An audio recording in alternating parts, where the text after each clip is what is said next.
Tapos itong resonator na to, ayan, may nakita akong gas-gas eh.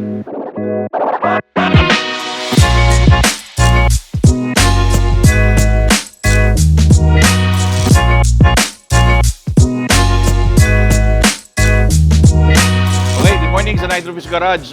Meron akong project ngayon na Toyota Vios, pero ang kaibahan sa Vios ito, napakalayo ng pinanggalingan ng client natin, taga San Fernando, Pampanga. Biruin nyo, from north, babiyahe ka, papuntang south, just to make your exhaust. So it means, maganda yung ginagawa natin dito kasi yung hinahanap nila na wala ron sa area nila, nandito sa atin, sa south.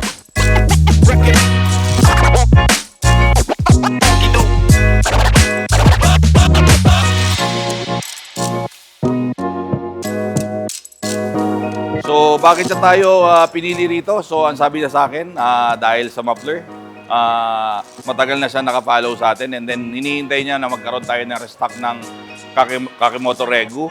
A few days ago, nag-post ako, sabi ko dumating na lahat ng stock natin. So, ayan na sila, nagpapaschedule na talaga sila. And napakalaking pasasalamat kasi coming from the north, babiyahe ka rito sa south, malaking effort yun. So, kailangan bigyan natin ng maayos na trabaho si sir.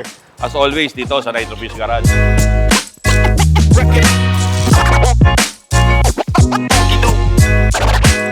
Ang cutback, nagsisimula ako dito sa area na to.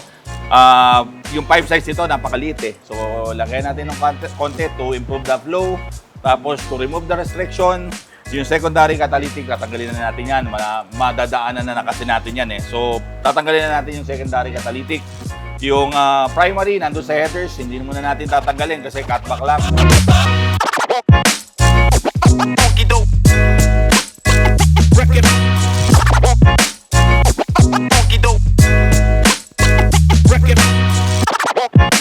Tapos itong resonator na to, ayan, may nakita akong gas-gas eh. Itong gas-gas na to, siguro dahil lowered yung kotse ni sir. So, kailangan elevated yung ilalagay natin resonator dito. So, para hindi gumasgas, ang ilalagay natin G5 resonator. Tapos, all the way dito hanggang sa dulo. Yung pinakamabentang muffler natin dito sa Nitro Fish Garage, yung Kakimoto Regu, ilalagay natin dito.